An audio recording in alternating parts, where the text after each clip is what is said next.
Chapter 3 Trust. When Ryan came to, his head was pounding, and he could feel his left eye starting to swell shut from the impact of the bat.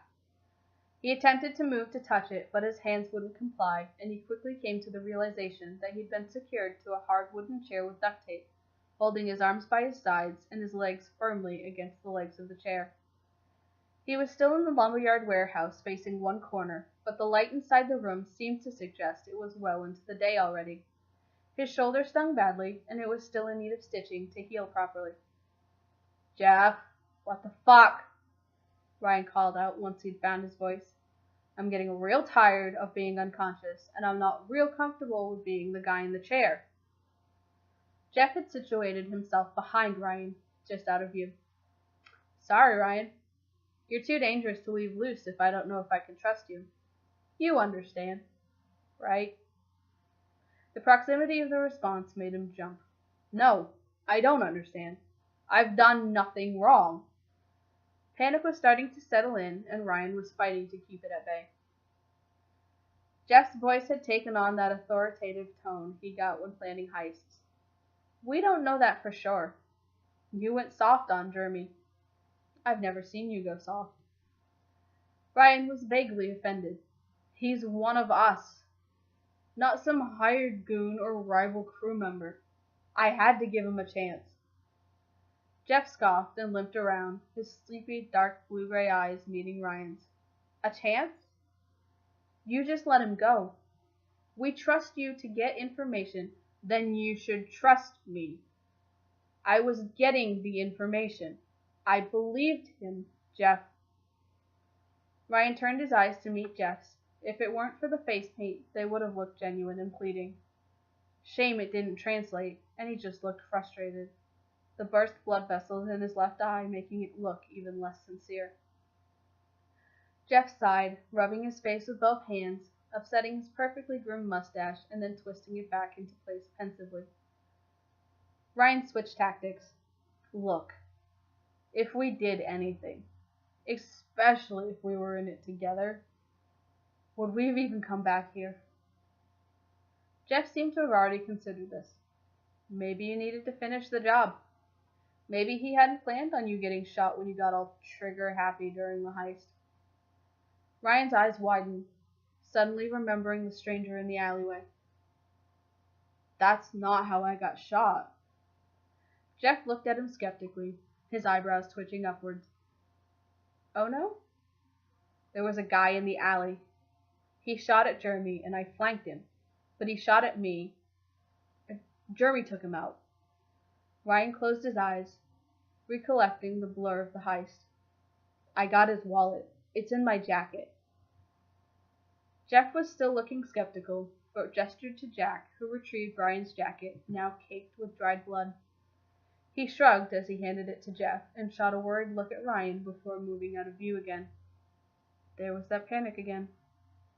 Ryan's chest constricted as Jeff patted down his jacket, reached into both pockets, and inverted them.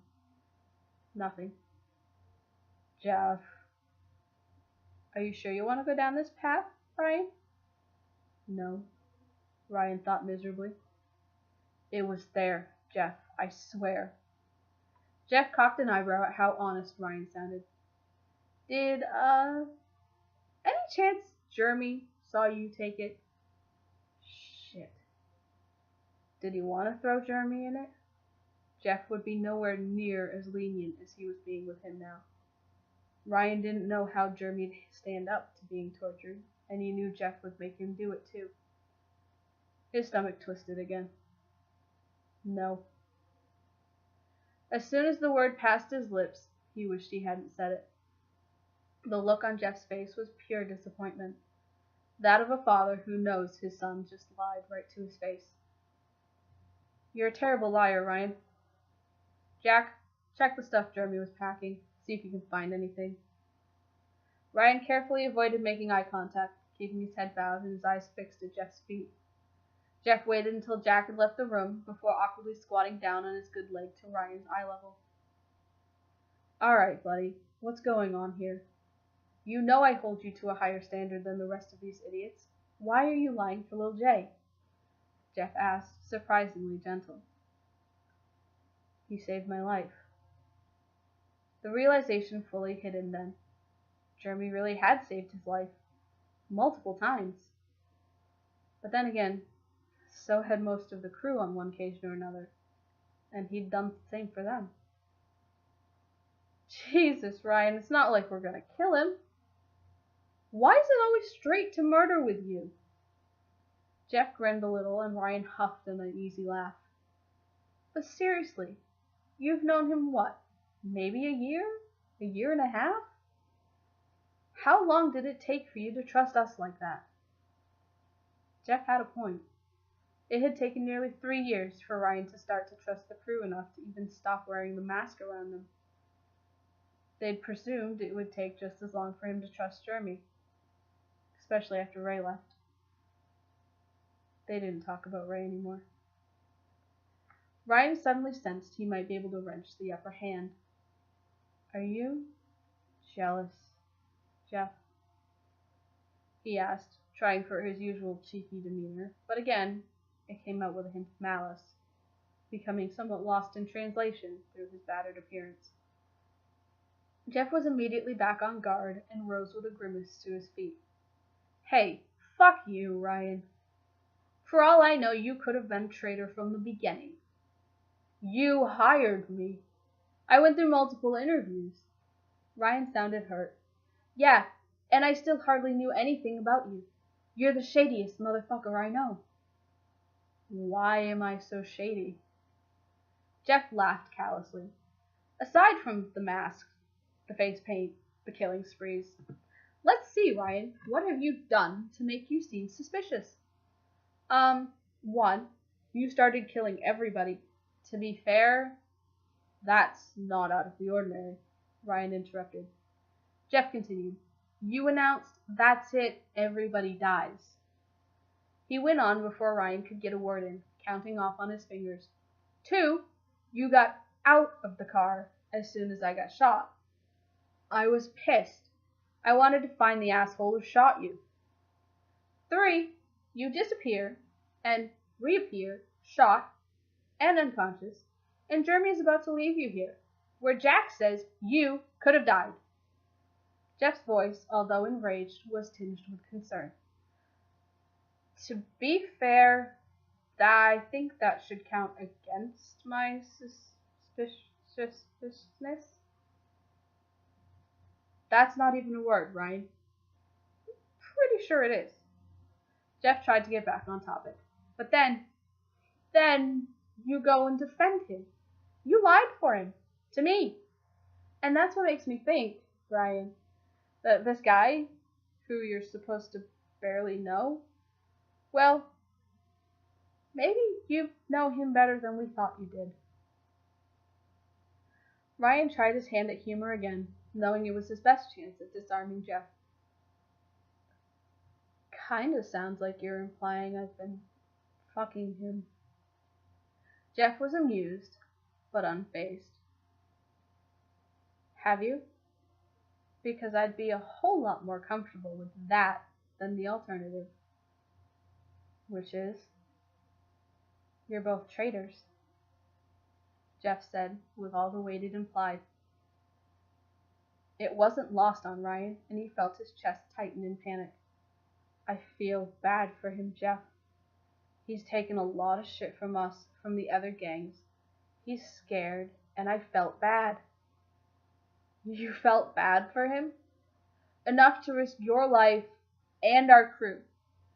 Ryan Haywood. Feeling bad for someone. Imagine that. His voice dripped rage and sarcasm, and it stung Ryan to hear. For the first time, he felt extremely vulnerable in the chair. In days gone by, if Ryan had been interrogated like this, you wouldn't be talking to Ryan. You'd be faced with the vagabond. Threats would be met with cold eyes, a sarcastic grin, and steely resolve that if he survived, you sure as hell wouldn't. But lately, he found his disordinate personality couldn't just be summoned into play anymore, as he put more and more of himself into his life with the crew, and he had steadily come out of his shell. It didn't help that he was being interrogated by Jeff, his boss, his friend. Now was not the time to be weak, but anxiety had begun to build up in his chest. I don't know what to tell you, Jeff. Jeff wandered around to the back of the chair and put his hands heavy on Ryan's shoulders. What you did was downright stupid, Ryan. However you want to look at it. I expect more from you. He squeezed, digging his fingers into Ryan's shoulders as he said it. Ryan screwed his eyes shut and clamped his mouth closed, determined not to show weakness, but the pain was blinding, and he let out a muffled groan. Jack returned just as Jeff let up. Couldn't find anything. If he has it, it must be on him. If it even exists, Jeff reminded him bitterly. We don't know what went down after we left. We can't go assuming anything. Jack's radio crackled, and Michael's voice came through. Gavin picked up a lead from a scanner. Jeremy's got some heat on him picking up the Simeon car. Looks like he's heading back to Los Santos. We're going to trace him as far as we can.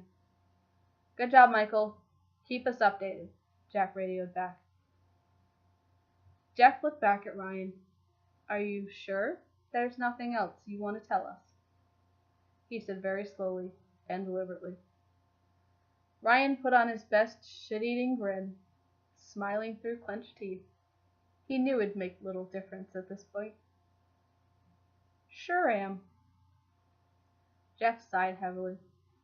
Look, Jeff, you and I both know you're not going to torture me for information. That's my thing. Hell, even if I did have any information, you know you'd never be able to make me talk.